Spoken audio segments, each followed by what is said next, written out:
Good morning, dear students. Welcome to the class. Now today, before beginning the lesson, let's have a look at the thought for the day. And the thought for today is, forget all the reasons it won't work. Believe the one reason that it will. And what is the meaning of this thought? It's a lot of time you might have experienced it, that before beginning any work, you want to begin with the work, but you just think about both, maybe sometimes the positive as well as the negative aspects. But a normal human tendency, we think more about the negative aspects. What if I don't get succeeded in doing so? What will the people say about it? How will my friends react to it? And so on, many other things. But I want to tell you that all these things are secondary. Whether you'll get success or no. Just thinking about it, you won't get success or you won't get failed. But for either of this, you need to work for it. Right? And when you are working, why not work with a positive attitude? Isn't it? So, rather than thinking whether you will be succeeding or no and finding 100 such reasons to save yourself from doing that task, just find out one reason for doing that work. That why I should do this work. Because I want to do it. Right? Before thinking about others, think about yourself, what you want. And that would be in biggest reason for doing any work. If you really wish to do that thing, there will be no buts and ifs to it. So, first, before beginning any work, find out at least one reason for doing it and not those 100 reasons for not doing it. So, with this note, I hope you will try to implement this thought in your daily life as you people are big enough to decide for yourselves. I hope this thought will help you in your life. So with this thought, the narrator of our lesson,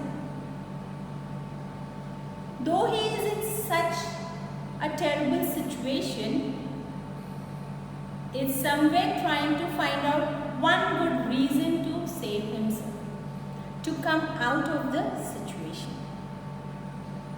So let's continue with the chapter today. We are on page number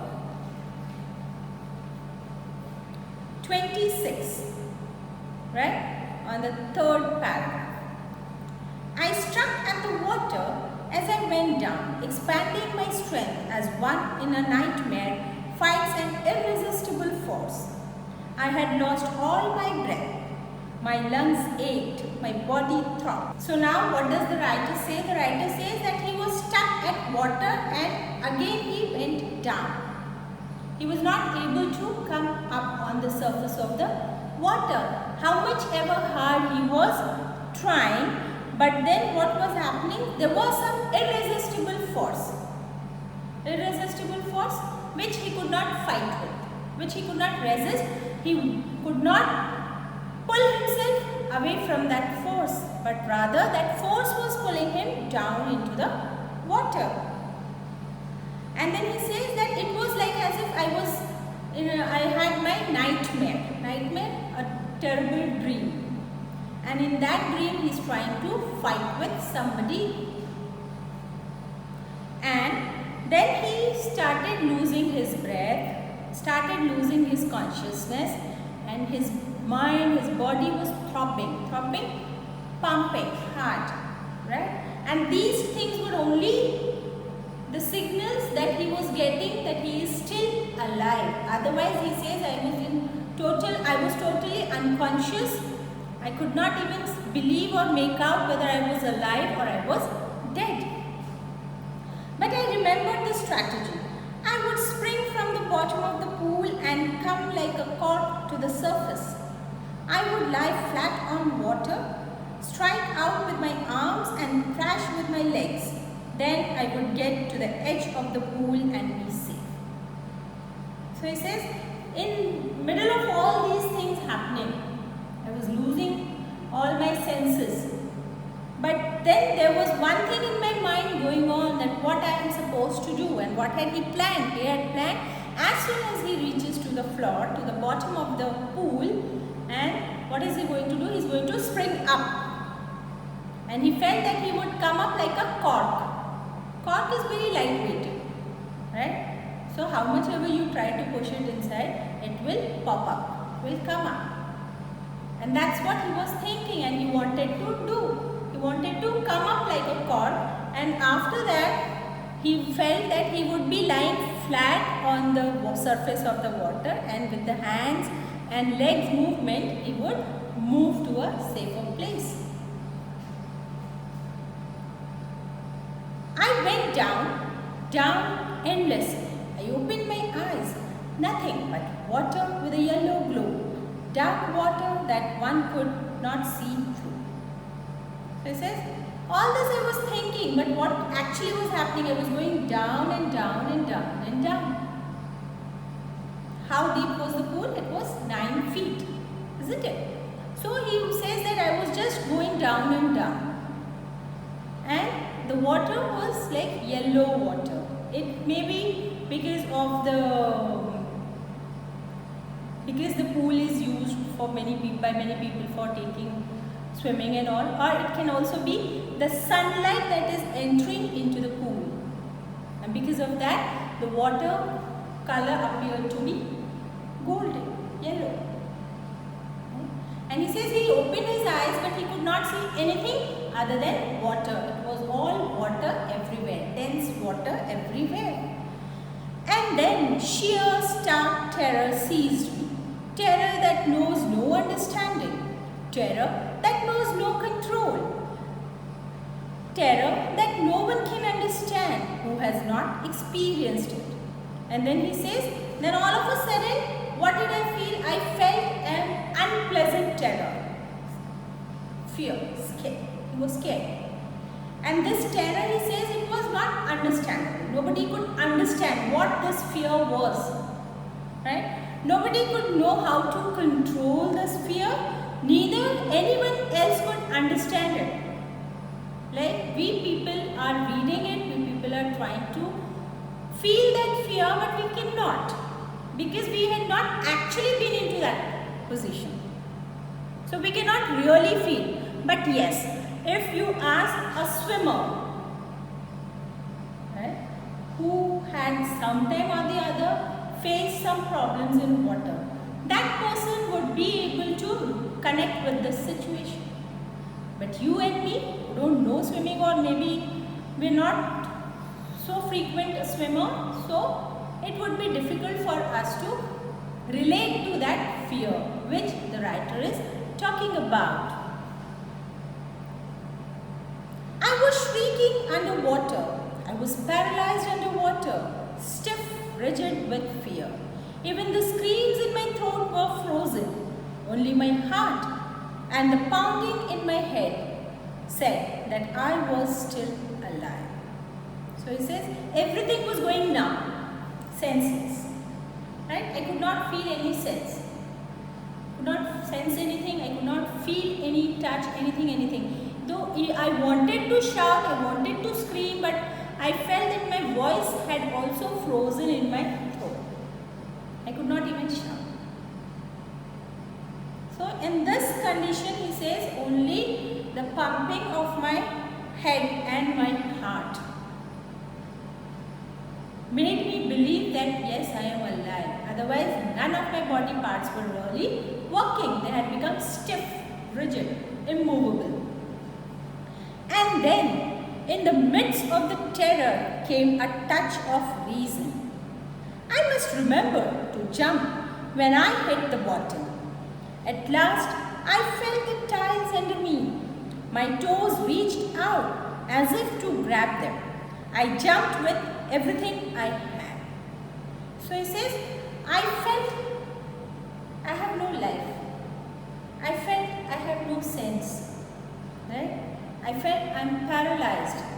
But in between all these things, I don't know from where, somewhere I again got that idea of saving myself, of doing what I had thought. And what was that? That was as soon as I touch the ground or the floor, I have to jump up. I have to pop up. And so he says, I did that. I tried to gather all my strength and I tried to jump and come over to the surface. But the jump made no difference. The water was still around me. I looked for ropes, ladders, water wings. So he says, though I gathered all my strength and I tried to jump, but then that did not make any difference. I could not come out of the water on the surface. Again, I was in the water. And in the water, I tried to search for some safety tools which could help me to come out of that water. Nothing but water. A mass of yellow water held me. Stark terror took an even deeper hold on me, like a great charge of electricity. So, nothing he could do. And again he was terrorized, again he was scared that nothing will happen now. Now his life is over. There was nobody around to help him out. Nobody knew that he is in the water. So he had started losing hope. I shook and trembled with fright. My arms wouldn't move. My legs wouldn't move. I tried to call for help, to call for mother. Nothing happened. So again he says, I could not make any movement. I tried to call, but I wasn't able to do that. I felt like calling my mother, but I could not do it, and then nothing happened. So this is very normal thing. How much ever big we grow, if we are hurt, if we are in pain, the first person we remember is our mother, right? So he says, in that deep water also I remembered my mother. I wanted her to come near me. I wanted to be close to my mother. But whatever I was thinking, nothing happened related to that. And then, strangely, there was light. I was coming out of the awful yellow water. At least my eyes were. My nose was almost out of it. So he says, as I felt that I could not come out, nothing is going to happen now, and there was a strange thing that happened. And what was that? I felt that I have come out of the water. At least my eyes and my nose were out of the water, he says. But then I started down a third time. I sucked for air and got water. So maybe as soon as he felt that his eyes and his nose is out of water, he tried to inhale air.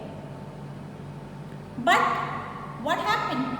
As he came up, immediately he was again drowning back. He was again going down into the water. And the moment he tried to take fresh air, what had happened? Again, instead of air, water had started getting into his nose and mouth. The yellowish light was going out. So, the light, the sunlight, which he had seen when he came up on the surface of the water. As he is moving down, again that light is becoming dimmer and dimmer. Then all effort ceased. I relaxed. Even my legs felt limp, and blackness swept over my brain. So now he says, then all effort ceased. I was not in a condition to make any efforts to try furthermore. So what did I do? My legs, they were limp, they did not show any movement. And then there was a blackness. That is, now his eyes are getting closed. It wiped out fear. It wiped out terror. There was no more panic. It was quiet and peaceful. Yes. If you are unconscious, what will happen? You will not have any fear. You will not be scared of anything. The pain that you have, that will also not be, at least for till that time, how long you are unconscious. Right? So he says nothing, nothing. And I felt very quiet and peaceful. I was relaxed. I felt my body is relaxed. Why? Because the body is no more making efforts to save itself. Right? And that's the reason why he says that my body was peaceful and relaxed. Nothing to be afraid of. This is nice. To be drowsy, to go to sleep. No need to jump, to try. Too tired to jump.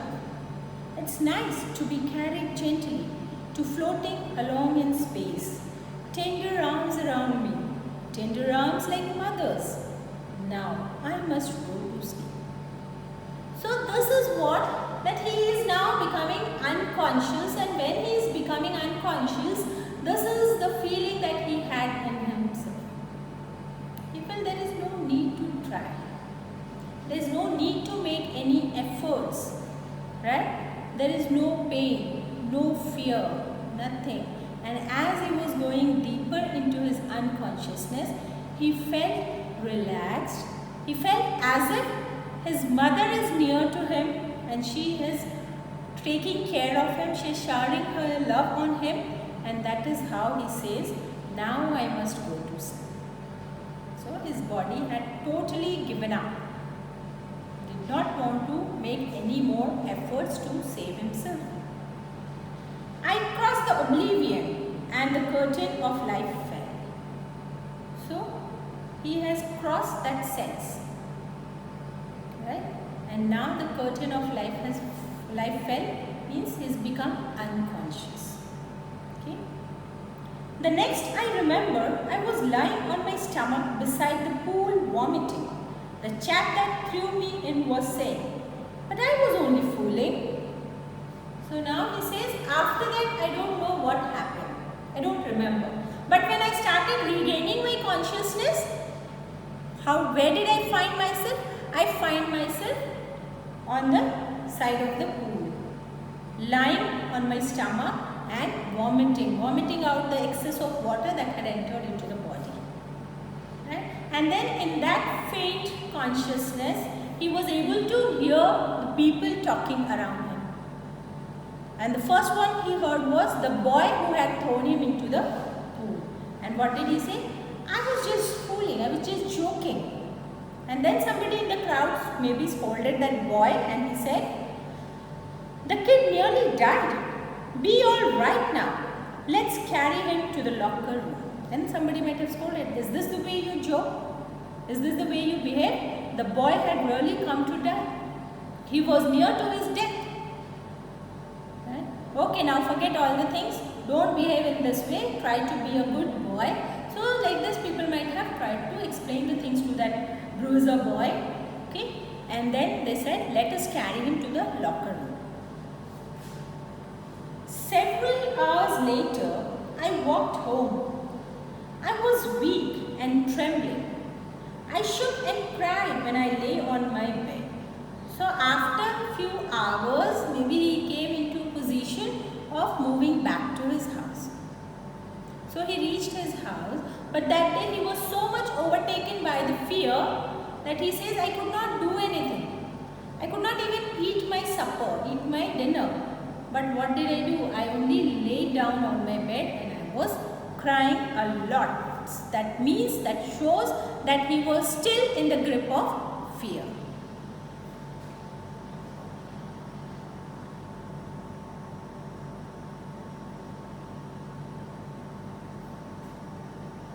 I couldn't eat that night. For days, a haunting fear was in my heart. The slightest exertion upset me, making me wobbly in the knees and sick to my stomach. So he says, for many days, I was unable to come out of this fear. Whenever I would think of water or whenever I would see water, my knees would start wobbling, my knees would start shaking. They started feeling weak. That is out of fear, right? And my stomach started feeling sick. So something happened in my stomach also. Maybe you might have experienced it, isn't it? Sometimes when we are too scared, extremely scared of some situation or something, then we might have also experienced this type of feeling inside us, in our body. Okay?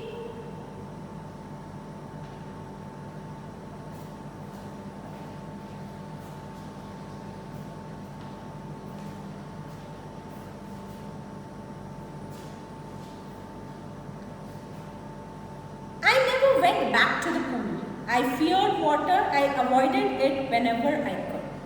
So he says, after this incident, I never had that courage of going back to the pool, the YMCA pool. Right? I was scared. I was scared of water. And I always avoided to go to a place where there would be water. Right? I was so much scared with this incident. So you remember now this is the second incident, the misadventurous incident that he had faced in his life. The first one was on the beach of California, and this is the second one, again when there was a big accident where he was about to lose his life, that is on the YMCA pool. So that's all for today's class. We'll be continuing with our class in the next video. Until then, keep learning, keep experiencing, and keep thinking and finding out the reason for doing something which you really want to. Until then, take care. Goodbye.